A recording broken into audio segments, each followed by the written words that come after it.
Welcome back to Sprocket, and to an introduction to the Medium Tank Mark I. As always, let's start with the history. The Medium Tank Mark I, BA3, was Britannic's third attempt in the tank business, but it marked their first attempt at a larger vehicle.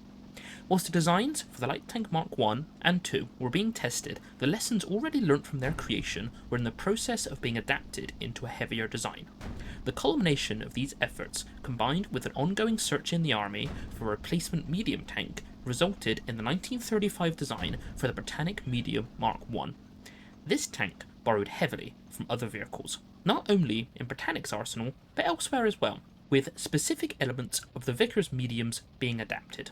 However, unbeknownst to Britannic, their medium was already assigned to history before it even left the factory. Now, this wasn't due to the design being particularly outdated or being subpar. It was decided by the War Office. In 1936, it was decided that the future of tank warfare lay in the infantry and cruiser tanks, and despite the BA3 being competent, it was not heavily armoured enough to be an infantry tank, neither was it fast enough to become a cruiser. This was not the end of the medium though. Despite being a domestic failure, it was widely liked abroad, with several orders being placed for the medium from smaller powers. These sales kept Britannic arms afloat, and just in time.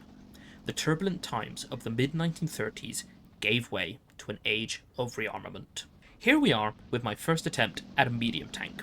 The inspiration for this build primarily came from my own light tanks, very much keeping to the general shape of those vehicles. On the other hand, I also borrowed elements from the Vickers mediums, with that large lower front plate and protruding driver's position. I quite like how this tank turned out. It's unsightly and too large for its own good, but in my opinion, it looks just right for a tank of the mid-30s. We turn our gaze to the front plate, where we can notice the driving position and large access door, a holdover from its light tank origins. The two headlights on either side of the fenders and the spare track links finish off the outer appearance. On the inside sits the driver, and that's about it. However, if you look closely, you can see my first attempts at an interior, with a firewall separating the compartments and a raised floor. I am slowly but steadily improving my craft, with the goal being to add an extra element with each new build.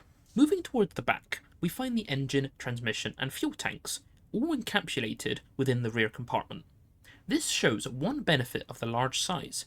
A more powerful engine could be fitted, which actually makes the medium slightly faster than the light tanks. Since we're talking about mobility, let us look at the running gear.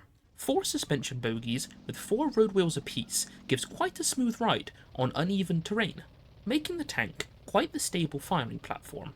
The most notable feature is the armour plating covering the side. This was quite the popular choice at the time, with many nations adopting it, and honestly, I love how it looks. Second to last, we come to the turret. While similar in shape to the ones on my light tanks, it is overall larger, with several features that will become a standard on my designs going forward. That being the Matilda cupola, the loader's hatch, and a 3-man turret for ease of operation, as well as the radio being moved to the commander's position. The gun is a 47mm 3-pounder, with much improved ballistic performance over the older models. These attributes make the medium a fairly competitive tank in the interwar dynamic. Finally, we'll take a gander at the armour profile. Most plates are at a uniform thickness of 25mm even on the sides. This might seem quite low, but keep in mind, when your enemy are mounting 20mm and 37mm cannons, it holds up quite well. To end this here, the medium tank represents the final design in what I will coin my first era of tanks. I have thoroughly enjoyed getting back into Sprocket, and I'm more than glad it seems many of you are enjoying this adventure with me. My next tank isn't quite ready for a video, but I can assure you that it is on its way. Thank you all very much for watching, and have a good day.